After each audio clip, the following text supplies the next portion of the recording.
Hey everyone, I have a guest. His name is Tommo. Hi Tommo. Tom by name, Tom by nature. There's a lot of parallels between us, Tommy. I know, right?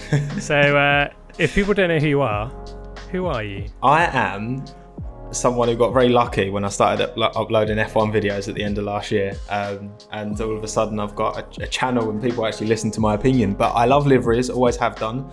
This is a common interest me and Tommy have, and of course everyone who's subscribed to Tommy already knows that he loves a livery. I love a livery, and so we thought bring our similar minds together and let's do something pretty. Absolutely. You do a lot of livery rankings, so I thought it'd be fun for you to judge me. I love a bit of critique. Yeah, sure. So the livery I'm putting at number 10 is the Racing Point. Oh, okay. Interesting.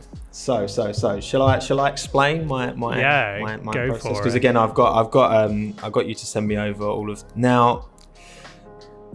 My biggest issue is the BWT, the angle. So on the actual car, I hate the fact that it's at this 45 degree taking up so much space. Okay. This is definitely an upgrade. Don't get me wrong. Yeah.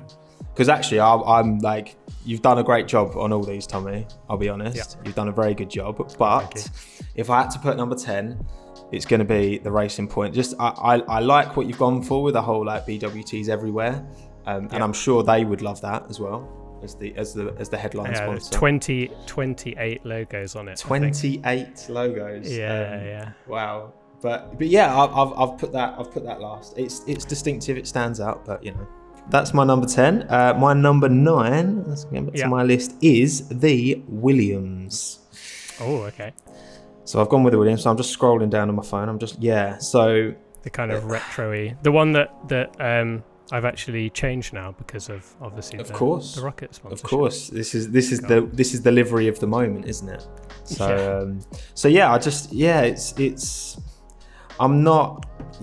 It's just not my. It's not your cup of tea. It's not my cup of tea. There's some of these I've got more of a strong opinion. I think I've got more of a strong opinion on the positive ones. Again, it's not terrible. It's better than what I think they did in 2019. That's not hard though, is it really? It's really not hard. But I suppose this is a good chance to talk a little bit about the whole Williams situation. Well, I guess we're not going to see that livery, which I loved, the 2020 livery. Yeah, I was going to say, you listed that, was it second on your... Yeah. Second, yeah. Number so you're 2. a big fan of that one. So I was always struggling to impress you with that anyway, because you're a big fan of obviously. It was always going to be uphill battle, Tommy. But yeah, so it'll be interesting to see. Well, obviously they're going to come up with something new, aren't they?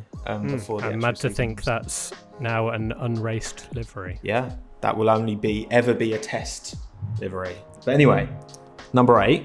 Let's get on to the next one.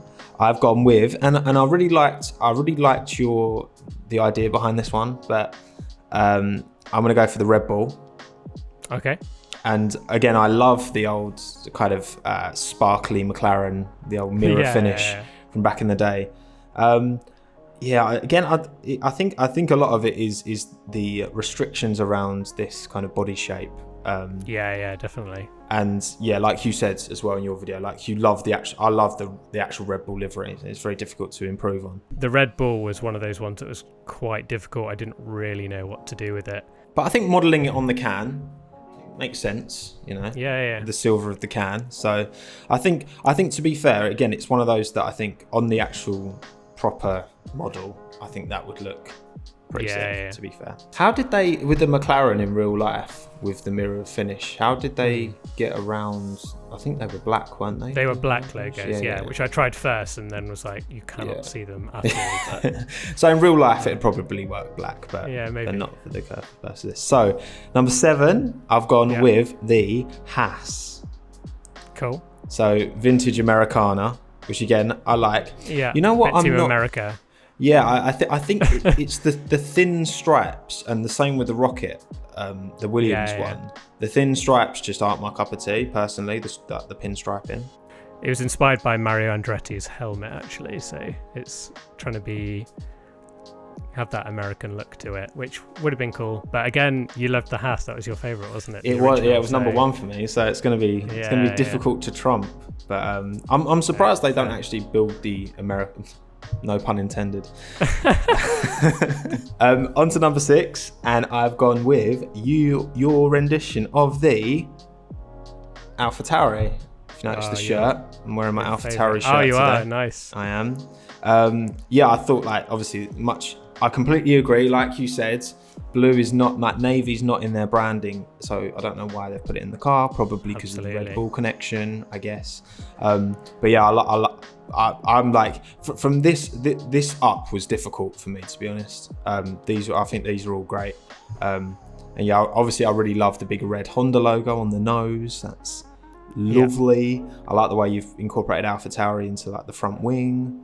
I think the ALFA, obviously on the kind of side pod, I think the ALFA doesn't work as well because of the little fin. That's the most annoying thing about that design. It's almost like I made it with the F1 car in mind, but it's really hard to, because that stupid little it's almost like shark fin on the side pod can like break up the design a little bit. Just there to mess with you, mate. But all in all, like, and again, I like your combination of the glossy and the. I wasn't a big fan of the whole matte stuff, but I think the way you've incorporated the mixture of glossy and matte into a lot of these is really nice. And then on to, we're at number 5.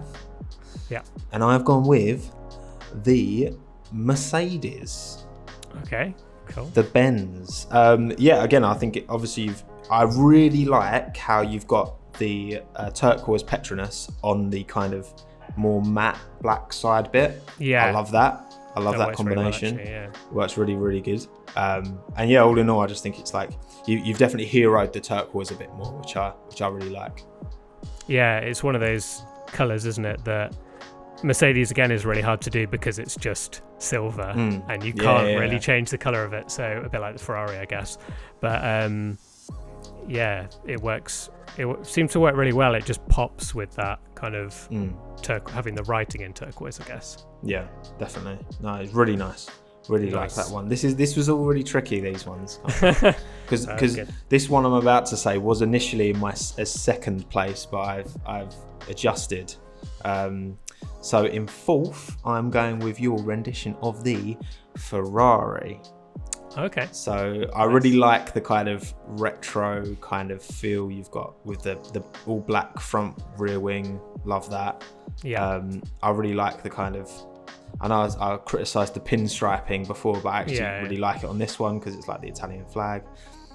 And yeah, I really like it. I love the kind of gold wheels as well. I think it really sets it off. It does look really old school.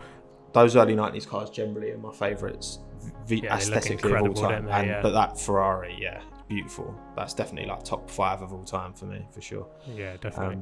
Nice. And then top 3. I'm trying to think what we've got left. Yeah. Nice.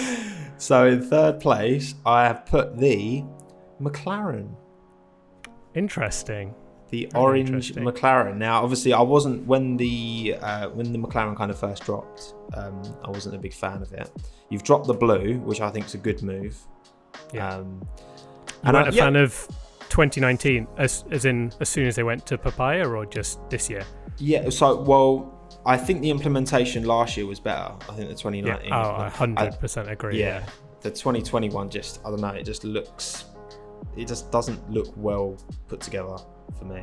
But yeah, I like what you've done with it. I like the kind of the cool, like, what do you call these bits where it goes like that? Weirdly, that is a shape of Max Verstappen's helmet that I downloaded to do a Max Verstappen helmet, and then just ended up using it on the McLaren just because it's like a weird abstract kind of pattern. I was just like, no, that'll work. It works. It works really well. I really like it. It's really good. So we did. So that was actually part of a stream where it was originally the Vodafone McLaren. So we had the chrome and then the red side pod. And then basically, once I'd finished it, really liked it, but also the HAAS was silver, the Red Bull was silver, the Mercedes was silver. Yeah. You want a bit of colour on the grid, so ditched the kind of side pod and messed about. Added the orange and black again. But, nice. Cool. But I will say that these top 2, as much as I've said that those were tricky, these top 2 are... So my number 2, I'm going to go obviously against the grain because that's what I do. Is the Renault. So yeah, I mean, I really like, I think it's really clever the way you said about how like you can incorporate the lighter blue with the whole E-Tech, because again, light blue kind of ties in with that. And yeah, obviously like that 2005, 2006 Renault is just... I actually designed that one as a 2019 redesign initially, and then changed it up a little bit because I was just like, I'm not going to be able to top this. The Renault is actually my favourite, as in my non-redesigns in terms of the actual grid. Yeah. The Renault, I think, is just an absolute banger anyway. Like, I love that livery. As soon as I did this design, it was like, that's... You're going to have to make this one in the Assetto Corsa. Think I will, F1 mod. Because that will look incredible. So that leaves number 1, the Alfa Romeo. I mean, look, the real Alfa Romeo for me is really frustrating because I think it could be great, as you have proven here, but there's too much white, and I don't know if that's because Ferrari get funny with them about using too much red on their car. Maybe that's the kind of thing I would see Ferrari doing. Yeah, it's interesting theory. Actually, never thought about that. I could see him putting rank and being like, "No, Rosso is for us." Have a red car, yeah. But yeah, this mate, it's beautiful, man. Like you've done a stellar job, my friend. And I really like as well. Obviously, with like the Orlan and the reds works as well. You haven't had to like, bastardize the logos too much in terms of like color. Yeah, that's always the difficult thing because I think one of the things on this is I like to keep them as realistic as possible. I've not moved any of the sponsors. Thing that I think would make the Alfa great in terms of the current livery is just adding a red to the nose, which is what I absolutely love on this redesign. Absolutely. It just makes it look so much better, whereas that nose cone is just so boring. It's like a hangover from the Sauber that they've just not got rid of. Literally. Sauber have been so inconsistent with their liveries, just having done, obviously, looking into the liveries, their consistency has been quite poor, I think, generally speaking. Cool. Well, thank you very much for doing this. I very much appreciate it. And yeah, I'll be joining you on a video as well for our Williamses. So I'm looking forward to seeing you because we're keeping it secret, so we don't know what each other's looks like yet. Yeah, so I'm looking I've forward. still not seen it at this point. So cool. All right. Thanks for having me, buddy. Cheers, mate. Cheers, mate.